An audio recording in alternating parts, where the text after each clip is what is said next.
Odugari Kurati kantolu Ofalka kabna Obbolonni karaalee miidiyaalee hawaasummaa oduu gaarii nu hordofaa jirtanii nagaan waaqayyoo isiniif haa ta'u. Har'a galatoomaa isiniin jechuufan dhufe asumarraan waan muraasa isiniif qooduu barbaadeeni. Maqaan koo Misgaanaa Rabbumaan jedhama. Oduu gaarii keessatti amanuu galee hojii hawaasummaa fi hojii hafuuraa hojii waan wal qabatu wantoota tokko tokko amma waaqayyo nu gargaaree hojjechuu irratti argamna. Har'a garuu sababnaan galatoomaa isiniin jechuu barbaaduuf tokkotu jira. Kanaan dura ji'oota murtaa'e dura nama tokko gargaaruuf duula goonee turre. Innis obbo Shifarraa kan jedhamanii dhukkuba kaanserii harmaa dhukkubsatanii haala ulfaataa keessa turanii haala isaan keessa jiran sana gama miidiyaa oduu gaariitiin waraabnee isin hawaasa bal'aatti finne. Gara hawaasa bal'aatti gaafa finnu kana nuti waanuma tokko yaadneeti isaanuma gargaarraa waanuma xiqqoo waan ittiin gargaaraman yoo argatan jennee yaadnee ture. Garuu waaqayyoo galata isaa argatu hamma nuti yaadnee walitti deeme maallaqa gaarii walitti qabamee fi amma yoo maallaqa isaaniif walitti qabame kanaani hospitaala riifiraalaa Ambootti deddeebi'anii yaalii hordoffii fayyaa isaanii taasisaa jiru. Baay'ee waaqayyo galata argatu. Akkas jedhanii anaan dhuunfaatti kan jechisaan jedhan keessaa kan caalaatti laphee koo na tuqe viidiyoo waraabne sana gubbaarratti akkas jedhan turan. Kana booda kan naa fi du'aa kanan eegaa jiru du'aa malee himtuu na nafnee jedhan. Argitanii nama du'a malee himtuu na nafnee jedhu waaqayyo nu gargaaree karaa keessaniini hojii waliin taanee hojjenneeni nama kaleessa du'a qofa naaf jedhu har'a jiraachuun akka danda'amutti agarsiisuu dandeenyeerra. Kana ebeluutu hojjetee waan jennu hin qabu. Waliin waan hojjetamedha. Nama hundatti hirmaate. Duula karaa miidiyaalee hawaasaatiin taasifametti nama hundatu hirmaate. Akkuma kana qaamaan deemamee magaalaa gubbaarra suuqiiwwan garaagaraa gubbaarra deemanii gaafa kadhatamu nama hundatti hirmaate. Hirmaannaa nama hundaa ture. Kanaaf waaqayyo galata isaa fudhatu. Har'atuu deemnee amma nama kana osoo gaafanneeti obbo Shifarraatuu gaafanneeti waa'ee fayyaa isaaniitu gaafanneeti amma eegaa kanan jiru du'a qofaa hin jiran. Amma har'a maal jedhu beellama mana yaalaa kootiin eeggachaa jira jedhu malee amma eegaa kanan jiru du'a qofaa hin jedhan. Argitanii kophaa keenya jireenya nam tokko jijjiiruu dhiisuu dandeenya ta'a. Kophaa keenya waa gochuu dhiisuu dandeenya. Garuu waliin taanee humna guddaa akka qabnu, jabina guddaa akka qabnu, waan guddaa gochuu akka dandeenyu kanarraa agarreerra. Kanaaf waaqayyoonis baay'een galateeffadha. Sana bira darbee namooti kana keessatti gahee fudhatan hundi keessan galatoomaa isiniin jechuun barbaada. Nama hunda gahee keessatti fudhate waan ta'eef.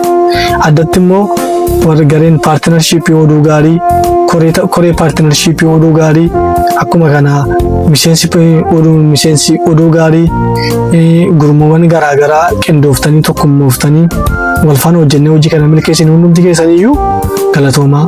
Isaan kana qofaatu hin taane waldootiin kiristaanaa, maskiidii, bataskaanni, mannootiin amantaa garaagaraa itti hirmaattanii waaqayyoo bara keessan jireenya keessan eebbisu. Nama hunda qooda keessaa fudhate waan ta'eef qaamonni mootummaa nuuf eeyyamuudhaan magaalaa nuti deemnee keessatti nama kanaan maallaqa gaafa nutti mataa isaallee qaama nageenyaatiin akka nuti hordofamnu gootan eeyyama guutuu kan nu kennitan saatii isin gaafannetti eeyyama guutuu kan kennitanii galatoomaa baay'inni guddaan isin haa eebbisu. Waaqayyo nama kana nu gochuufis waaqayyoon isin galateeffanna. Ulfaadhaa isin jechuun barbaada tokkummaan kaanee waan goone jechuudha.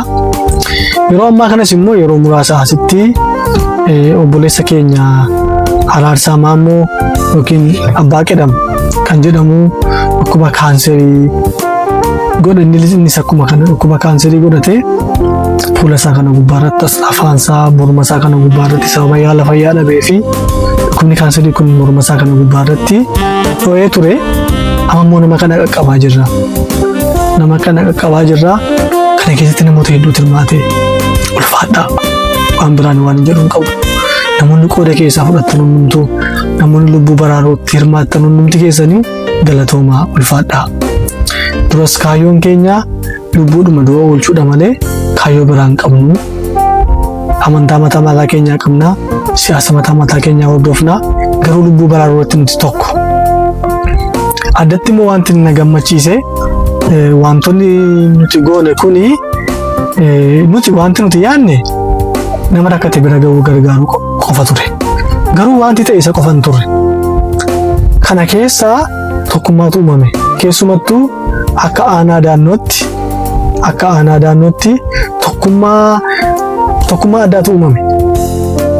Kanatti baay'ee gammanna. Namooti biyya bakkee jiranii akkuma kanaa dhalataadhaan lafa sana ta'anii magaalota Oromiyaa iddoo garaagaraa sababa hojii sababa barnootaa iddoo garaagaraa jiraatan qooda keessaa fudhatanii itti hirmaatanii waan walitti nu qabuyyuu ta'e namooti siyaasa garaagaraa hordofan amantiiwwan garaagaraa hordofan walitti dhufanii wal faana hojjechuudhaa fi haala mijataa gaarii ta'e kanatti guddaa gammanna walitti qabamuuf. Kana keessaa qooda kan fudhate waan kana qindeessuu keessatti qooda kan fudhate galii sassaabuu keessatti qooda kan fudhatanii namoota dhukkubsatan kan mana yaalaa geessuu keessatti qooda kan fudhatanii namoota garaagaraati. Namoota ilaalcha mootummaa kanaa deeggaran, namoota ilaalcha mootummaa kanaatiin morman, akkuma kana kaabinoota mootummaa sadarkaadhaan jiran sadarkaa gandaatti aanaatti kan jiran qaama hunda keessaa qooda fudhate.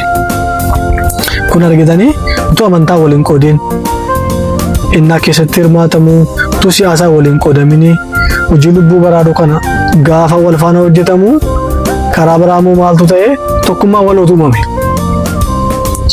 Nuti lubbuu baraaruu qofaaf deemne garuu wanti sun immoo tokkummaa waloo gaarii fide. Kun waan gaariidha waan baratamuu qabudha jedhee yaada. Waaqayyo isin haa eebbisu eebbifamaa. Addatti hojii gaarii kana duuba warra jirtan hojii gaarii kana wajjin hojjechaa warra jirtan ulfaadhaa.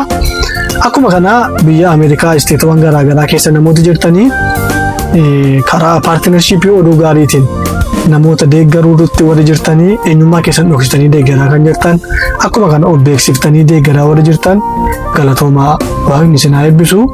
Akkuma kana hojiiwwan gaggaarii akkasii nu wajjin hojjechuu warri barbaadan immoo isteeta garaagaraa keessa kan jirtanii karaa keessan quunnamuu dandeessu. Waliin taane paartinarshiipii oduu gaarii biyya keessa jiran waliin taane hojiiwwan gaarummaa akka kanaa hojjechuu itti fufna. Waaqayyo nu gargaara.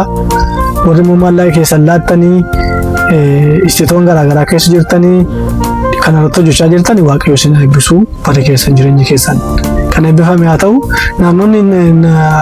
Namooti naannaa DMV jiraattan isteeta Washington DC, Meerilaand, Virgiiniyaa fi naannaa kana warreen jiraattan immoo qaamaan na arguu dandeessu. Qaamaan wal agarree wal faana haasa'uu dandeenya.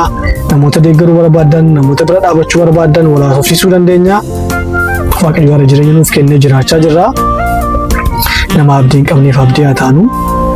Nama garatti deebi'uu hin qabneef malaaf fala hin qabneef malaaf fala haa taanu. Kan waaqayyo nutti kenne irraa kenninu waaqayyo waan nutti hin kennine irraa nu gaafatu. Isuma nutti kenne irraa nu gaafata waan ta'eef isuma nu kenne kana irraa kenninu. Maaliif beektu obboloota koo? Wanti tokko nuti walitti finnee goonu namoota immoo seenaa jireenya isaanii jijjiira. Argitanii namoota dhukkuba gurguddaadhaan qabamanii rakkatan kanaa namoota haala rakkoo jireenya ulfaataa keessa jiran kanaa maallaqa isin baaftanii sababa maallaqa kana baaftaniif isin hiyyoomtanii waan nyaattan waan dhugan dhabdanii karaa ittiin baane. Ani kana gochuu kootiin waan nyaadhu waan dhugu waan uffatu waan ittiin jiraatu dhabee karaa ittiin baane. Garuu tokkummaadhaan kaanee waan nuti walitti dadarbanne seenaa jireenya nama nuti maallaqa kana walitti qabneef jijjiireera. Warra dhukkuba keessa jiran akka isaan yaalaman godheera. Haala ulfaataa keessa warra jiran akka isaan ba'an godheera. Kanaaf waan isin jechuu barbaadu waliin taanee gara fuulduraatti hojiiwwan gaggaarii hojjenna. Oduu gaarii waan gaarii waliin. Ani immoo nama baay'ee sin jaallatudha. Waaqayyo baraaf jireenya keessan eebbisu ulfaadha. Oduu gaarii gurratti kan tolu of harka qabna.